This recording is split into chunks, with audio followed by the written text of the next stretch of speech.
الحمدللہ رب العالمین والعاقبۃ للمتقین والصلاۃ والسلام علی سید الانبیاء والمرسلین وعلی آلہ واصحابہ اجمعین۔ السلام علیکم ورحمۃ اللہ وبرکاتہ۔ دوستان مکرم، بہت سارے دوستوں کا یہ اصرار تھا کہ اس بات پہ گفتگو کی جائے کہ اللہ کے دوستوں سے، اللہ کے ولیوں سے، صالحین سے اور انبیاء سے سوال کرنا یہ درست ہے یا نہیں درست۔ تو سامعین محترم، عرض خدمت یہ ہے کہ جب ہم کہتے ہیں کہ صالحین اور نبی اللہ کے دوست ہیں، اللہ کے ولی ہیں، اللہ کے پیارے ہیں، محبوب ہیں، یعنی وہ اللہ کے قریب ہیں، اللہ کے دوست ہیں، تو پھر اللہ کے غیر تو نہ ہوئے، یعنی کہ اللہ تبارک و تعالیٰ کے اپنے ہوئے۔ غیر اللہ تو ہیں لیکن اللہ تبارک و تعالیٰ کے اپنے ہیں، اللہ ان سے محبت فرماتا ہے۔ تو جہاں محبت ہوتی ہے وہاں پھر اپنائیت بھی ہوتی ہے، وہاں غیریت نہیں ہوتی، وہاں قرب ہوتا ہے۔ تو یہ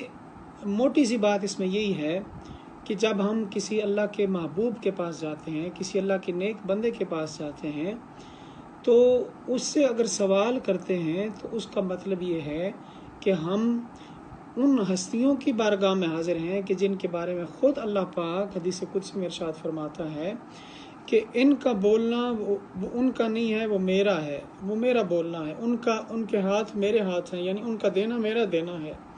ان کی سماعت، ان کے کان میرے کان ہیں، یعنی ان کی سماعت میری سماعت ہے۔ تو جب اتنا قرب کسی ہستی کو اللہ کی بارگاہ میں حاصل ہو تو پھر اس کا دینا، اس کی عطا وہ دراصل عطائے الہی ہی ہوتی ہے۔ اور اس میں جو سمجھنے کی بات ہے وہ یہ صرف اتنی ہے کہ جتنے بھی مسلمان ہیں، جتنے بھی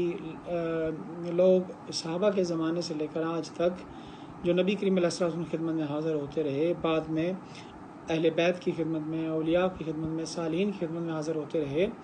تو ان کا کسی کے پاس جا کر سوال کرنے کا مقصد یہ نہیں تھا کہ وہ کسی کو خدا سمجھ کر یا خدا کا شریک سمجھ کر اس کے پاس جاتے تھے۔ شرک جو ہے وہ ایمان کے اپوزٹ ہے، ان کے ذہن میں کبھی یہ بات نہیں ہوئی۔ ان کا مقصد صرف یہ تھا کہ صالحین یا انبیاء کے پاس جانے کا مقصد یہ ہے کہ دو مقاصد، ایک تو ان کا وسیلہ اللہ کی بارگاہ میں پیش کیا جائے اور دوسرا ان سے دعا کی درخواست کی جائے۔ دینے والے تو رب ہی کی ذات ہے، یا ان کے وسیلے سے اللہ دے یا پھر ان کی دعا سے اللہ تبارک و تعالیٰ عطا فرمائے۔ اور یہ ایسی حقیقت ہے، واضح حقیقت ہے کہ جس کو قرآن مجید کی آیتوں میں جو بکھری ہوئی ہے، احادیث کے صفحات میں بکھری ہوئی ہے، صحابہ کے واقعات میں بکھری ہوئی، جس کو کوئی جھٹلا نہیں سکتا۔ یعنی کوئی بھی صاحب العقل آدمی جس کی عقل درست ہے اس بات سے انکار نہیں کر سکتا کہ صحابہ کرام اپنے چھوٹے چھوٹے سوالوں کے لیے بھی سرکار کی خدمت میں حاضر ہوئے۔ مثلا حضرت قتادہ کی آنکھ کٹ جاتی ہے، آنکھ کا ڈھیلا ہاتھ میں رکھ کر حضور کی خدمت میں حاضر ہوتے ہیں، تو کیا وہ شرک کر رہے ہیں؟ شرک تو نہیں کر رہے۔ ان کو پتہ ہے کہ یہ آنکھ جوڑنی تو اللہ نہیں ہے، لیکن خدمت میں حضور کے حاضر، حضور نے لعاب لگایا، وہ آنکھ ٹھیک ہوگی، درست ہو جاتی ہے۔ اور اسی طرح چھوٹے چھوٹے سوال صحابہ کرام، کبھی بارش نہیں ہوتی، قحط پڑ جاتا، حضور کی خدمت میں آ جاتے، کبھی کسی کی کوئی سواری گم ہو جاتی، حضور کی خدمت میں آ جاتے، دعا کوئی بیمار ہو جاتا، حضور کی خدمت میں آ جاتے۔ اب کیا صحابہ کو یہ معلوم نہیں تھا کہ بیماری اللہ کی عطا سے ہی تندرستی ملے گی، اس کی عطا سے ہی سب کچھ ملے گا؟ یقیناً ان کا بھی یہ عقیدہ تھا، حضور کا بھی یہ عقیدہ تھا، لیکن وہ توسل کے لیے اور دعا کے لیے حضور کی خدمت میں حاضر ہوتے تھے۔ کبھی وہ دعا کے صریح الفاظ استعمال کرتے تھے، کبھی صریح الفاظ نہیں استعمال کرتے تھے، لیکن مقصد یہی ہوتا تھا کہ دعا آج بھی جو ہم اولیاء اللہ کی بارگاہ میں جاتے ہیں تو جو ہم دعا کے جو لفظ استعمال کرتے ہیں، یا مثلا اگر کسی بزرگ کو یہ کہتے ہیں کہ آپ ہمیں یہ عطا فرمائیں، تو اس کا مطلب یہ نہیں ہوتا کہ ہم ان کو صاحب عطا سمجھ رہے ہیں یا ان کو دینے والا سمجھ رہے ہیں۔ مقصد یہی ہوتا ہے کہ ان کی دعا سے اللہ تبارک و تعالیٰ عطا فرمائے گا، اور اللہ تبارک و تعالیٰ نے، اور جو اللہ ربی عطا فرماتا ہے تو اللہ تبارک و تعالیٰ کے فرشتے اس کا کام کرتے ہیں۔ مثلا سورہ مریم میں آپ نے یہ آیت پڑھی ہوگی کہ جب نبی اللہ تبارک و تعالیٰ نے عیسیٰ علیہ السلام کو، عیسیٰ علیہ السلام کی والدہ کو بشارت دینی چاہیے عیسیٰ علیہ السلام کی، تو حضرت جبرائیل امین علیہ السلام کو بھیجا، اور انہوں نے یہ کہا کہ میں اس لیے اہب اللہ کے غلام زکیہ کہ میں تجھے ایک پاکیزہ بیٹا عطا کروں۔ تو اللہ اپنے کام فرشتوں کی فرشتوں کو حکم دیتا ہے کہ وہ کام کریں. اللہ نے اپنے لشکر رکھے ہوئے ہیں، وہ لشکر فرشتوں میں بھی ہیں، انسانوں میں بھی ہیں، جنوں میں بھی ہیں. تو یہ وہ لشکر اللہ کا کام کرتے ہیں. اسی لیے مثلا دعا بھی ہے، جو دعا کی قبولیت کے بارے میں حدیث میں ہمیں ذکر ملتا ہے کہ جب کوئی دعا کرنے والا دعا کرتا ہے، اس کی دعا آپ کو پسند نہیں تو اللہ جبریل سے کہتا ہے اس کی دعا کو جلدی قبول کر لو. دعا کرنا قبول تو اللہ کرنے والا ہے، لیکن اللہ جبریل کو حکم دیتا ہے کہ اس کی جو سوال اس کو پورا کیا جائے. تو بات یہ ہے کہ اس میں حقیقت اور مجاز کا فرق ہے. اس کو اس طریقے سے سمجھنا چاہیے کہ جو بھی ہم یہ سوال کرتے ہیں اولیاء اللہ کی بارگاہ میں، یہ موضوع اصل میں بہت طویل ہے، لیکن میں چند منٹوں میں اس کو سمیٹنے کی کوشش کر رہا ہوں. اس کا مقصد صرف یہ ہے کہ ہم اولیاء اللہ صالحین کی بارگاہ میں حاضر ہو کر دو صورتیں، یا ان کا وسیلہ پیش کرتے ہیں یا ان کو دعا کے لیے کہتے ہیں. اس کی سب سے بہترین مثال جو پیر میر شاہ صاحب رحمۃ اللہ تعالی علیہ کے پاس ذکر ہوئی اور آپ نے اس کا بہترین جواب دیا،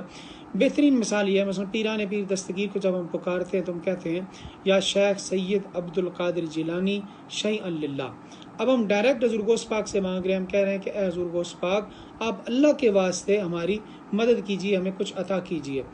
اب اس پہ اعتراض ہوا حضرت پیر میر شاہ صاحب رحمۃ اللہ تعالیٰ کی بارگاہ میں، اور ان سے کہا گیا کہ اگر کہنے والا یوں کہے کہ اے اللہ تو غوث پاک کے بدلے کے وسیلے سے ہمیں عطا فرما، تو بات درست ہے. یعنی کہنے والے کی سمجھ میں، سائل کی سمجھ میں یہ بات آئی کہ اگر یہ یوں کہا جائے کہ اے اللہ حضور غوث پاک کے وسیلے سے ہمیں عطا فرما تو یہ تو ٹھیک ہے، لیکن اگر یوں کہا جائے کہ حضور غوث پاک سے سوال کیا جائے کہ آپ اللہ کے واسطے سے، اللہ کے صدقے ہمیں کچھ عطا فرمائیں، تو یہ بات کیا غلط نہیں ہے؟ تو حضور پیر میر شاہ صاحب رحمۃ اللہ تعالیٰ نے ارشاد فرمایا کہ باتیں دونوں طرح سے درست ہیں. اگر حضور غوث پاک کو تیرے وسیلہ پیش کیا جائے تو یہ بات بھی سمجھ میں آتی ہے. حضور نبی کریم علیہ الصلوۃ والسلام نے کی دعاؤں میں توسل موجود ہے. آپ نے خود ایک نابینا صحابی کو، مشہور حدیث ہے، میں اشارتاً کہہ کے گزر رہا ہوں، نابینا عثمان بن حنیف کی حدیث ہے کہ نابینا صحابی تھے، ان کو آپ نے اپنے توسل سے خود دعا مانگنے کا حکم دیا. اور بے شمار اس طرح کے واقعات حضور کی زندگی میں بھی، حضور کی زندگی کے بعد بھی لوگوں نے سرکار سے توسل کیا، حضور کی قبر انور سے توسل کیا، حضور کی اہل بیت سے توسل کیا، حضور نبی کریم علیہ السلام کے تبرکات سے، آپ کے آثار سے، آپ کے کرتوں سے، آپ کے بالوں سے، منہ مبارک سے لوگوں نے توسل کیا. تو یہ بات تو سمجھ میں آتی ہے. اور دوسری بات جو فہم پہ ذرا بھاری تھی کہ جو ہم کہتے ہیں کہ یا شیخ سید عبد القادر جیلانی شیئا للہ، اے اللہ، اے حضور غوث پاک سے ڈائریکٹ کہتے ہیں کہ آپ اللہ کے واسطے میں کچھ ہماری مدد کیجیے، ہمیں کچھ عطا کیجیے، تو کیا یہ درست ہے کہ نہیں؟ جو اس کا واضح جواب، بڑا بہترین اور مسکت جواب حضرت سیدنا پیر میر شاہ صاحب نے عطا فرمایا. آپ نے فرمایا کہ قرآن میں کیا تم نے نہیں پڑھا، اللہ نے خود ارشاد فرمایا ہے وَاتَّقُوا اللَّهَ الَّذِي تَسَاءَلُونَ بِهِ، کہ اس اللہ تبارک اس رب سے ڈرو. اللہ اپنا تعارف کراتے ہوئے فرماتا ہے کہ اس اللہ سے ڈرو جس کے نام پر تم لوگوں سے مانگتے ہو، دوسروں سے سوال کرتے ہو. اب یہ آیت اللہ نے مقام مدح میں جو ہے وہ ذکر کی ہے، مقام ذم میں ذکر نہیں کی، اس کی مذمت نہیں فرمائی، اس کا انکار نہیں کیا کہ میرے نام پہ مانگنا درست ہے یا نہیں. اللہ تبارک تعالیٰ مقام مدح میں اس کو ذکر فرما کر یہ ارشاد فرمایا کہ اس رب سے ڈرو، اس اللہ سے ڈرو کہ جس کے نام پر تم دوسروں سے مانگتے ہو. یعنی اللہ کے نام پر دوسروں سے مانگنا یہ درست ہے، یہ غلط بات نہیں ہے. اور جو دینے والا ہے، جو صالحین جن سے ہم سوال کرتے ہیں وہ اللہ کے دوست ہیں، اور اللہ اور ان کے درمیان اتنی قربت ہے کہ اللہ فرماتا ہے کہ اولیائی تحت قبائی لا یعرفهم الا غیری، میرے جو دوست ہیں نا وہ میری قبا کے نیچے، میری چادر کے نیچے ہیں، تو ان کو میرے سوا کوئی نہیں جانتا. تو جو اللہ کے قریب ہیں اور وہ اتنے قریب ہیں کہ ان کا بولنا رب کا بولنا ہے، ان کا دیکھنا رب کا دیکھنا ہے، ان کا دینا رب کا دینا ہے، تو پھر ان سے سوال یقیناً کوئی اچنبے کی بات نہیں ہے، کوئی ایسی بات نہیں ہے کہ جس کو سمجھا نہ جا سکے. اور نبی کریم علیہ الصلوۃ والسلام حدیث میں بے شمار اس کے شواہد ملتے ہیں. اور یہ رہا یہ سوال کہ مرنے کے بعد، تو مرنے سے، موت سے جو ہے وہ انسان کی ویلیوز، اقدار ہیں، وہ فنا نہیں ہوتی. مرنے کے بعد اس کی اقدار اور ویلیوز زندہ رہتی ہیں. اگر مرنے کے بعد انسان کی ویلیوز